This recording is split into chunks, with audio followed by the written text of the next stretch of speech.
Skies were partly sunny, with a temperature of 82 degrees. The dew point was 80.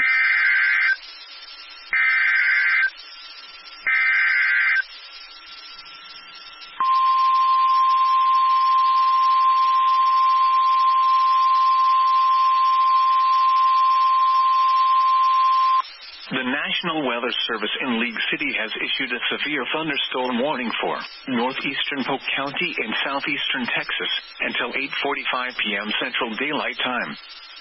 At 8:13 p.m. Central Daylight Time, a severe thunderstorm was located 10 miles southeast of Diboll, moving northeast at 10 miles per hour. Hazard, $half-size hail.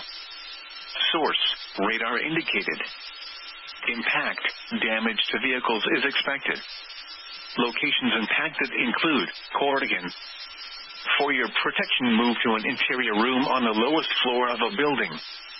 Repeating, a severe thunderstorm warning has been issued until 8:45 p.m. Central Daylight Time for the following county: Polk, Texas,